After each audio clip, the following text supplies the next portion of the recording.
You know, we live in such a fast-paced world now. Technology has really helped us out tremendously, but technology's also hurt us tremendously.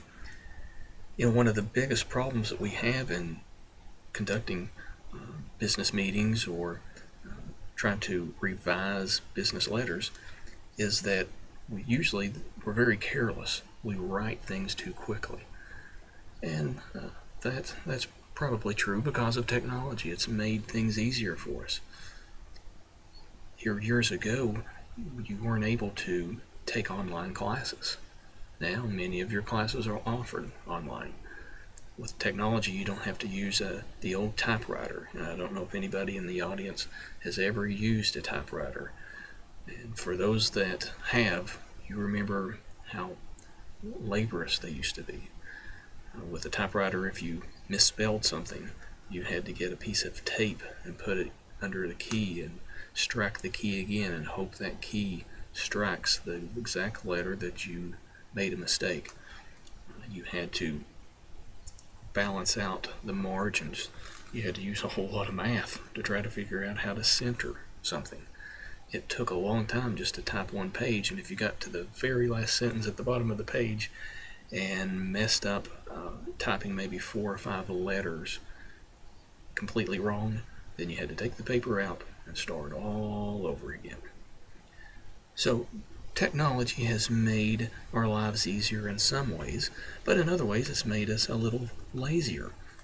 You might want to check the mechanical corner on some of the grammar errors that we make. Spell check is great, but spell check doesn't check your grammar that well. So if you get a chance, look at the mechanical corner. So now let's look at some things that can help us try to revise our writing just a little bit better. We need to stay away from flabby expressions. Flabby expressions are the opposite of fit expressions. That makes sense. If you're working out, you want to be fit and you don't want to be flabby. So flabby is a lot of excess. And if you look at this picture on the screen, on the left-hand side, we have some flabby words. And on the right-hand side, we've trimmed them up quite a bit. Let's look at the first example. In addition to the above mentioned, blah, blah, blah. Okay, to me that sounds very legalistic. We could trim that up and just say, well, in addition to, and then go right to it. Okay, we trimmed up a couple of words. That sounds good. Let's look at the second example. Sometime in the near future, I would like to blah, blah, blah. Why can't we just say, soon I would like to meet you for our next brunch? Sounds better. Or I would like to talk to you with regards to, there's that legalistic with regards to. I think it would sound better if we said, I would like to talk to you about, and then get to the point. And our last example on this, in all probability, I should be able to join at, I think it sounds a whole lot better, I'll probably be able to join you at 12 o'clock noon, or whatever the ending of the sentence.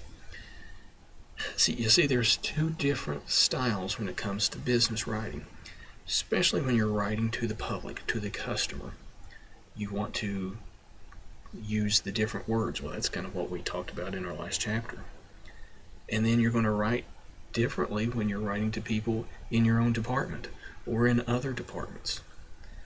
You want to get right to the point, and that is something that has changed here in the last 10 to 15 years when it comes to business writing. Used to, you made everything very legalistic.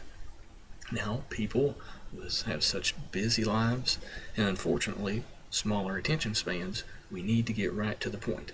So let's try to get rid of some of the flabby expressions. And again, in our previous chapter, we talked about this. Let's try to limit long lead-ins. Again, you want to get right to the point.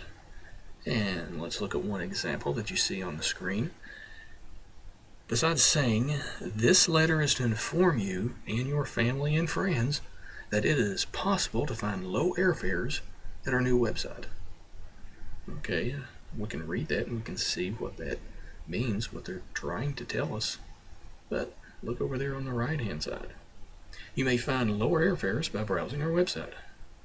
Okay, we trimmed some of the flab and we avoided this long intro. We got right to the point. Make sense? Redundancy. This is something that we use in our everyday life. We always use redundant expressions, and that's probably not good. What is redundancy? Okay, redundancy is if you use one or two words that mean the same thing. You see this on menus if you go to a restaurant. Next time you go to the restaurant, start looking down some of the menus and see if you see two or three words that mean the same thing. For example, have you ever seen a menu that said tuna fish? A tuna fish sandwich? Well, tuna is a fish, but we still call it tuna fish. We don't say cow hamburger or pig sirloin. We just assume hamburger sirloin. But for some reason, we say tuna fish. Okay? That's redundant. Or let's look at some of these examples here on the screen. On the left-hand side, I've given you some redundant expressions, and on the right-hand side, some better ways to say it. A lot of times we say, each and every person should blah blah. Well, you could either say each or every. We don't have to say both. Or many times we say big in size. Of course, big has to do with size, so just say big. Or we say red in color. Well, red's a color. That has to be what you mean. Red is not a shape. I see this a lot. Exactly the same. Okay? If it's exactly, then it is the same. So just say exactly. Or we say exactly identical. Okay, you could say either exactly again, or you could say identical. But we don't have to use both. Or adequate enough. Well, adequate, yeah, that means the same thing. It's enough. You know, sometimes we say a surprise party or a free gift. Isn't a free gift, isn't that redundant? If it's free, a gift, you're given a gift, that's free. But we still use redundant expressions. So in other words, this is another part of us trying to be more concise, trying to trim down the fat or the flab. And verbs, action verbs. Whenever you're using these verbs, you ought to use these verbs sparingly, but make these words really count. Many times we put a sentence of maybe 7, 8 words, and we try to use 3 or 4 of those words as verbs.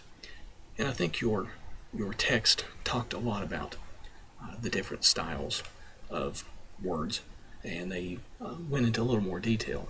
But whenever you use words, especially verbs, they're awesome because they show something that you're doing, something that is being done.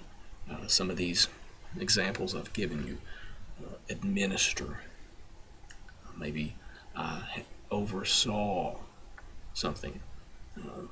Let's discuss this. Verbs are great to put on resumes as well. You want to show an employer something that you have accomplished. You want it to be like you are in the middle of maybe a great experiment. Because especially with resumes, remember, resumes are to get you the interview, not to get you the job, to get you the interview. So a resume is a page or 2 pages that tells your story. So verbs are great to put in resumes. And you know, with the business world today, many employees, especially you after graduation, the climate is changing. And I don't have to tell you that that the way the economy is, the economy's not as good not as strong as it was 15, 20 years ago. And what we're seeing in many businesses, and especially in healthcare, a lot of the employees are being asked to do more than one role. Used to, you got hired to do a certain job and that's all you did. Some of the trade magazines now are saying here in the future, what employees are going to be asked to do is to do a variety of roles. For example, there was a graduate of the office technology program that is working at a local hospital, and she works for one of the administrators at the hospital as an office assistant. But on top of what she has to do, she also has to create documents for their marketing department. Whenever they're marketing for a position, she helps write the marketing outline for the job that's going to be offered, the job description. She helps create that, and she works with human resources, and then they send it off to be put on the website or in the newspaper. This person also, remember, this person's not working for human resources, but this person's working for one of the administrators. She also sends out the letters for the interviewers to tell them, thank you for applying, but sorry, we're not accepting applications. Things that we talked about previously, and we'll talk about again later on in the semester. So she is juggling a lot of different positions. And this particular person, and I've talked to her here probably 3 or 4 weeks ago, she said, when I was in school, I didn't think I would have to do this. I didn't think I'd have to have a good command of vocabulary. But that's how our jobs are changing. And whenever you graduate, by the time you graduate and you start on your career, 5 years later, your career will probably look a little bit different than when you started. Because if the economy continues to shrink, we're going to be asked to do more and more. And we want to do more because that gives us some job security. Remember in chapter 1, we talked about the better you can communicate, the better you can write, the better you can use words, the better you can give speeches. All of this in interpersonal communication is what people are looking for. So there's some interesting and very important things in our text, especially in this chapter.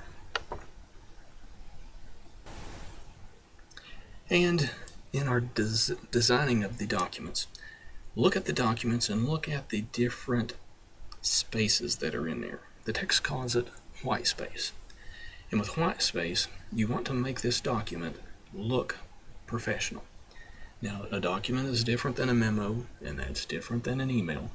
And like we said earlier, you're going to be communicating with the public differently than you'll communicate with people in your own department. You're still going to want to be concise, and you're still going to want to get rid of a lot of the flab. But whenever you look at a document, you want to see some white space. Why? Because you don't want it to be too busy. In other words, you want to reduce clutter. Last chapter, we talked about paragraph lengths. We said there's really no rule for paragraph lengths, especially when it comes to business writing. Now, I want to kind of do a timeout here because this is different. Business writing is different than your academic writing. I think I've said that 2 or 3 times so far this semester. I want to make that clear. In academic writing, you write for professionalism. You write to get meanings across. Your paragraphs can be a little bit longer. It's sometimes filled with jargon. But in business writing, that's completely different. And a good communicator knows how to do both. You know how to turn one on and the other off, and then vice versa. So in business writing, don't make it so cluttered, don't make it so busy. And also with the different typefaces. You know, when you go to Microsoft Word, there's a lot of different typefaces out there. The most popular and most accepted is probably Times New Roman, but any of the 3 that you see on the screen are used in business writing.